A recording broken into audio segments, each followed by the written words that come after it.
नमस्कार, आप देख रहे हैं कालचक्र। मैं हूं श्रद्धा और मेरे साथ हैं प्रश्न कुंडली विशेषज्ञ पंडित सुरेश पांडे जी। पंडित जी, बहुत बहुत स्वागत है आपका। नमस्कार।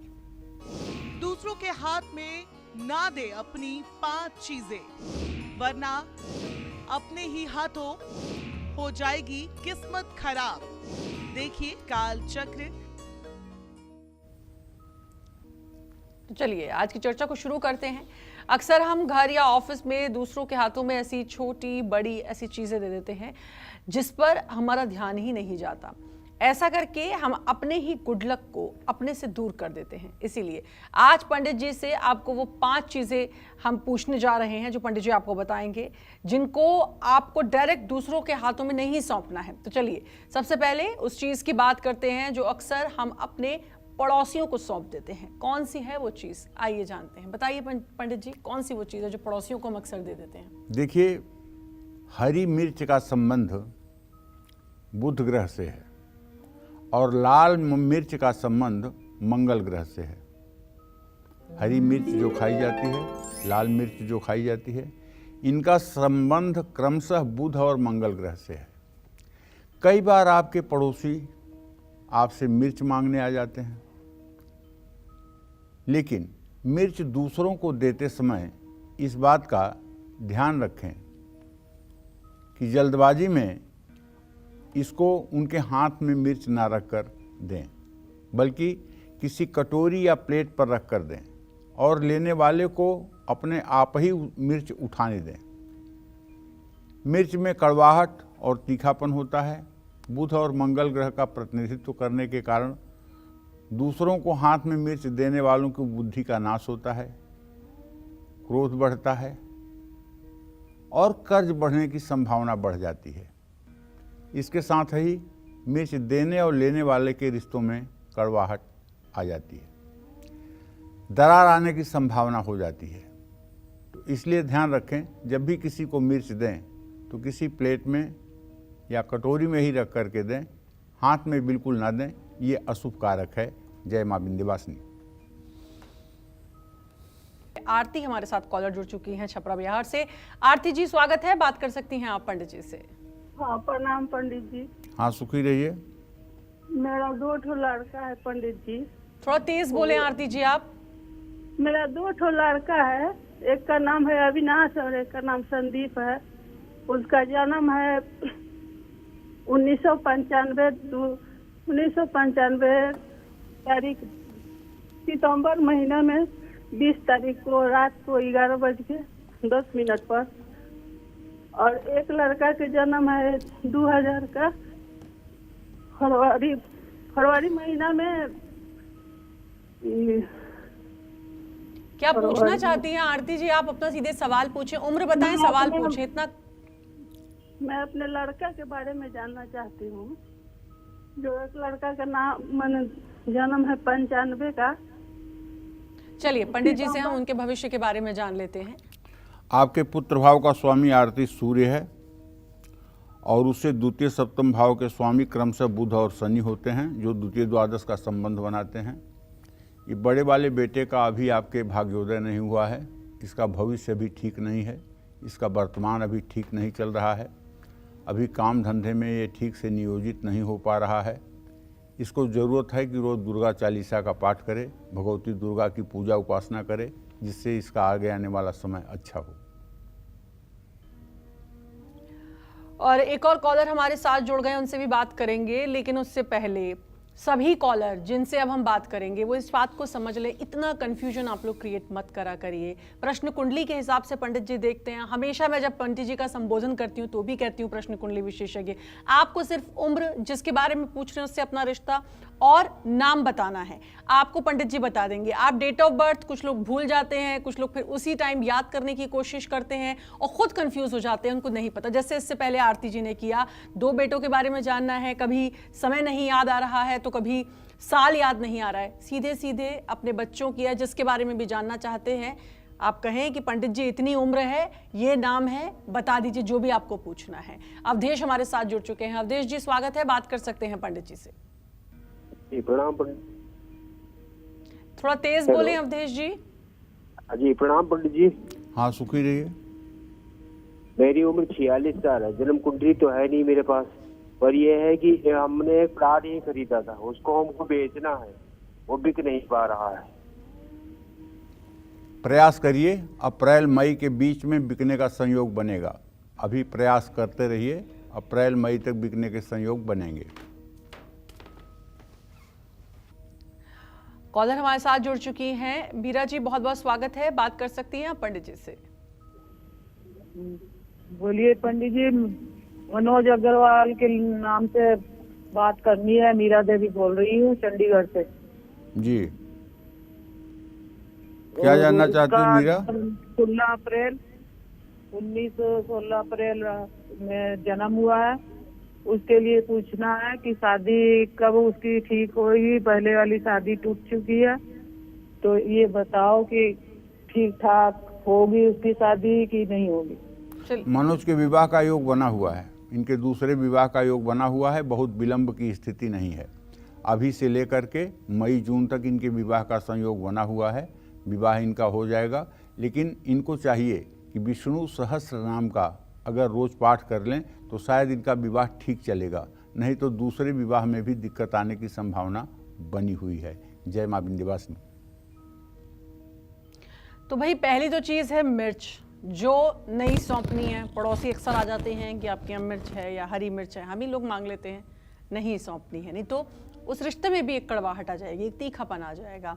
और अब बात करते हैं उस दूसरी चीज़ की जो हर किसी के किचन में होती है। ये चीज़ अगर आप दूसरों को दे देते हैं तो यकीन मानिए बुरा वक्त शुरू हो जाएगा। कौन सी है वो दूसरी चीज़, आइए जानते हैं। बताइए पंडित जी, वो दूसरी चीज़ कौन सी है? दूसरी चीज है नमक। नमक का संबंध चंद्रमा और शुक्र ग्रह से है।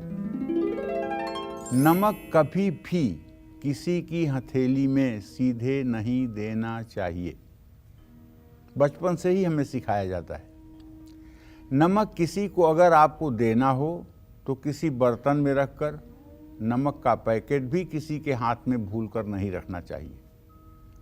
अपने हाथ से दूसरों के हाथ में नमक देने से संबंध खराब होते हैं और आर्थिक परेशानियां आती हैं। इसके साथ ही नमक को स्टील, प्लास्टिक या लोहे के बर्तन में रखना निगेटिविटी को बढ़ाता है। नमक को हर समय कांच के बर्तन में रखना सबसे शुभ माना जाता है। जिस घर में बार बार नमक गिरता या बिखरता है, उस घर में रहने वालों पर चंद्रमा और शुक्र ग्रह का बुरा प्रभाव देखा जाता है। जिस व्यक्ति से आपके संबंध अच्छे नहीं हैं, उनके घर का नमक भी आपको नहीं खाना चाहिए और ना ही नमक उधार लेना चाहिए। जय मां विंध्यवासिनी। तो दूसरी चीज़ है नमक, जो आपको सीधे किसी के हाथ में नहीं सौंपना है, डायरेक्ट हाथ में उसको नहीं रखना है। आप किसी बर्तन, और अगर कोई आपसे नमक खाने के लिए भी मांगता है, खाने में अगर नमक कम लगता है तो भी उसे प्लेट में या चम्मच में दे पंडित जी तो ज़्यादा सही होता है। क्योंकि अक्सर देखा गया है कि खाने में नमक कम है तो कह देते हैं कि नमक थोड़ा सा ला दो, तो कई लोग हाथ में रख देते हैं। तो ये आपको नहीं करना है। और मिथुन राशि की बात करेंगे, लेकिन उससे पहले हमारे साथ कॉलर जुड़ चुके हैं। दया शंकर जी, बहुत बहुत स्वागत है। बात कर सकते हैं आप पंडित जी से। जी बात करिए। जी पंडित जी नमस्कार। हाँ नमस्कार। मैं पंडित जी दया शंकर बोल रहा हूँ गुड़गांव से, और मेरा डेट ऑफ बर्थ है 12/8/1950। जी जी, मेरा शरीर जो है बीमारी से घिरा पड़ा है, ये कब बीमारियां छूटेंगी? क्या पूछ रहे हैं? शरीर बीमारियों से घिरा हुआ है, बीमारियां कब छूटेंगी? देखिए, अभी आप 72 साल के हो गए हैं और बीमारियां पूर्ण रूपेण तो नहीं छूटेंगी, लेकिन अगर आप दयाशंकर जी रोज सुबह स्नान करके भगवान विष्णु की राम दरबार की पूजा करके ओम नमो भगवते वासुदेवाय इस मंत्र का 108 बार जप करना शुरू करें, भगवान विष्णु की पूजा उपासना करें और बृहस्पतिवार के दिन केले के पेड़ में जल और हल्दी डालें तो निश्चित रूप से काफ़ी बीमारियों से आपको राहत मिल सकती है, लेकिन पूर्ण रूपेण निजात मिलना बहुत कठिन लग रहा है। तो दो चीज़ों की बात तो हो गई, और अब बात करेंगे उस तीसरी चीज़ की जो आपको कभी किसी दूसरे को नहीं देनी है, दूसरे के हाथ में बिल्कुल नहीं सौंपनी है। कौन सी है वो चीज़, आइए जानते हैं। बताइए पंडित जी। देखिए, ऐसा है कि हम अपने नित्य के व्यवहार में कुछ ऐसी गलती, कुछ ऐसी चीज़ें कर बैठते हैं जो जाने अनजाने में हमारे भविष्य के लिए दुखदाई साबित होती है। पहले के ज़माने में संयुक्त परिवार होता था, हमें क्या करना चाहिए, क्या नहीं करना चाहिए, इसका ज्ञान हमें बड़े बुजुर्गों से मिलता था। लेकिन अब धीरे धीरे न्यूक्लियर फैमिली हो रही है, छोटा परिवार हो रहा है, शहरों में लोग रह रहे हैं, वहाँ कोई बड़ा नहीं है इस बात को बताने के लिए कि हमें क्या करना चाहिए, क्या नहीं करना चाहिए। इससे बहुत सी ऐसी चीज़ें हैं जो रोज़मर्रा के जीवन में काम आने वाली हैं, जिसके ज्ञान से हम अछूते रह जाते हैं। हम कहना ये चाहते हैं आपसे कि देखिए, चाकू, कैंची और सुई, ये तीनों नोकीली चीज़ें हैं। मांगने पर किसी दूसरे व्यक्ति के हाथ में इन्हें सीधे नहीं देना चाहिए। इनका संबंध मंगल, राहु और शनि से होता है। ऐसे में अगर आप सीधे दूसरे व्यक्ति के हथेली पर चाकू, कैंची या फिर सुई पकड़ाएंगे तो उस व्यक्ति से आपके रिश्ते और आप पर राहु, मंगल, शनि का अशुभ प्रभाव बढ़ेगा और उस व्यक्ति से आपके रिश्ते खराब होंगे।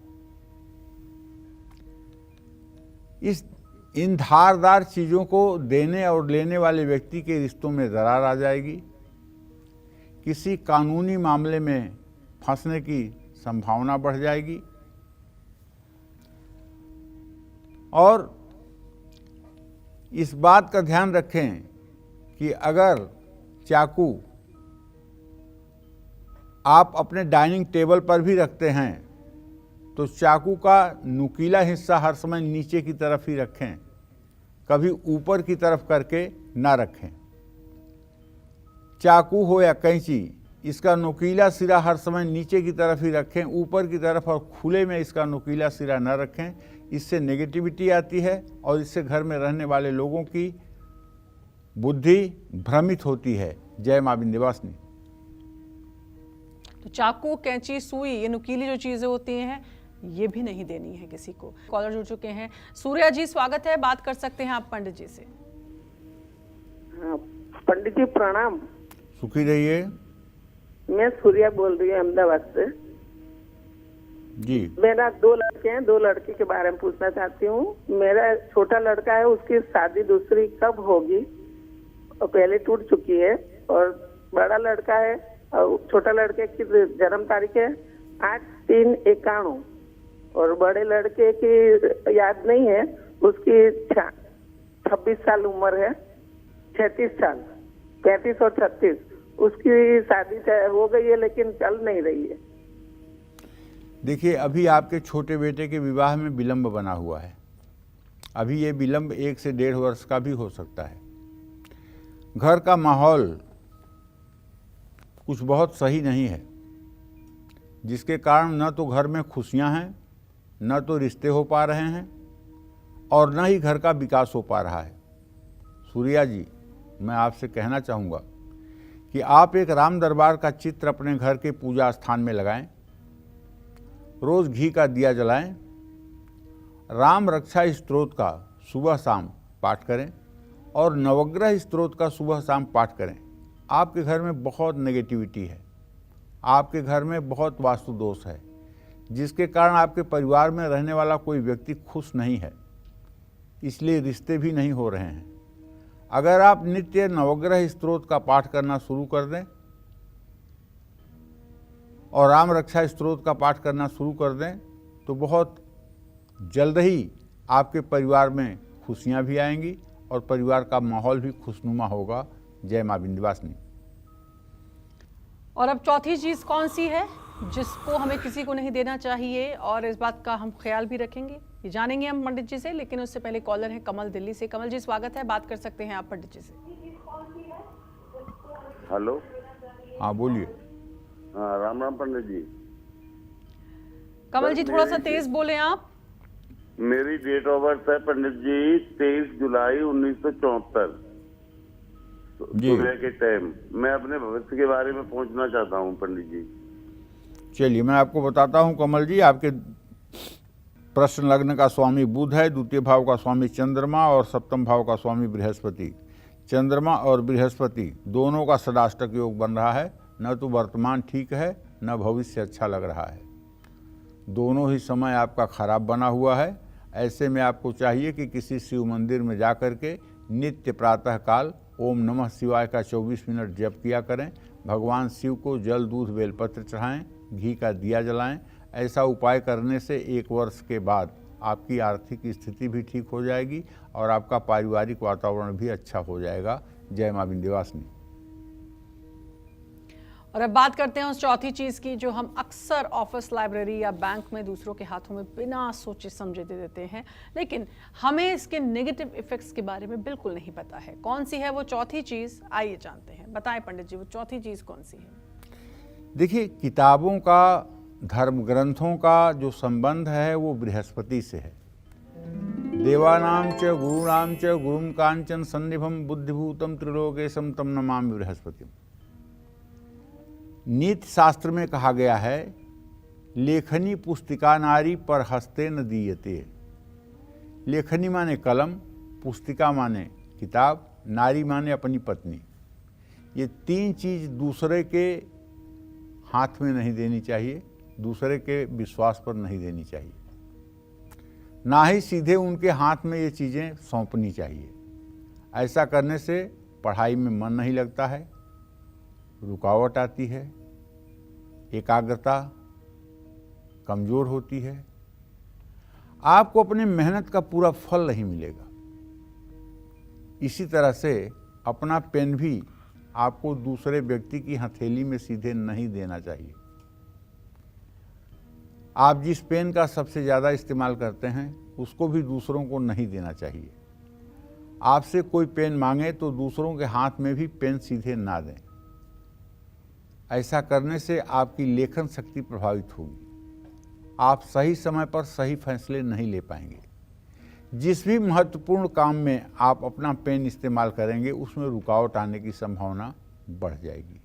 तो मेरे कहने का मतलब है, मेरे समझ से तो कलम किसी को देना ही नहीं चाहिए, और अगर बहुत मजबूरी हो देने की, बहुत संकोच हो देने का, तो कलम बंद करके वहीं नीचे रख दीजिए, वहाँ से वो व्यक्ति उठा ले, हाथ में मत दीजिए।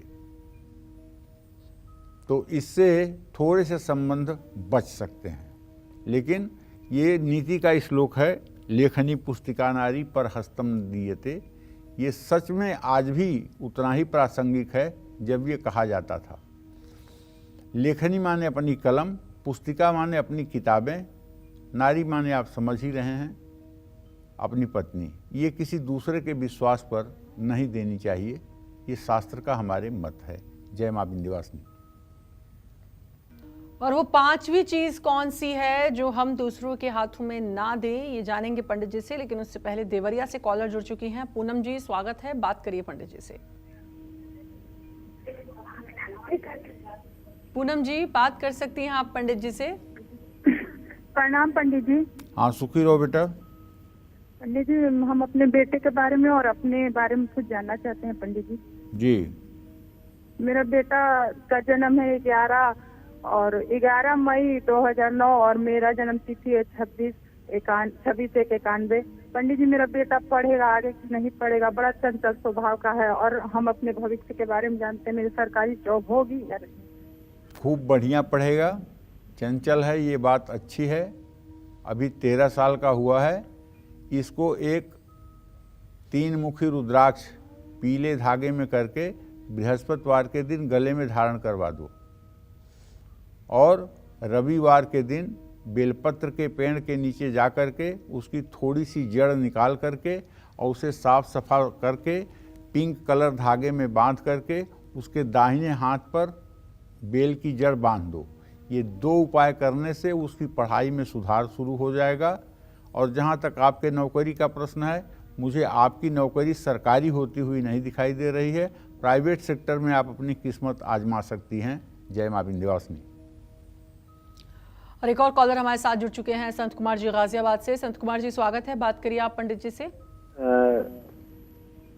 हेलो हाँ बोलिए। पंडित जी नमस्कार। नमस्कार। पंडित जी मैं अपने बेटे के बारे में पूछना चाहता हूँ। बेटे का डेट ऑफ बर्थ है 11 सितंबर 1998, जी सुबह 4:16। जी जी। इसने बीटेक किया मैकेनिकल से, तो इसकी नौकरी के बारे में पता करना था, कब तक लगेगी, सरकारी लगेगी या प्राइवेट?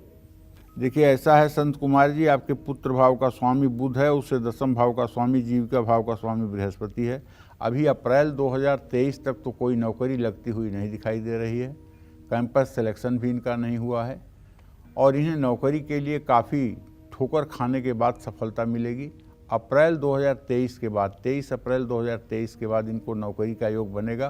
पहले साधारण नौकरी मिलेगी, उस नौकरी को इन्हें कर लेना चाहिए, उसके बाद उत्तरोत्तर विकास होना शुरू हो जाएगा।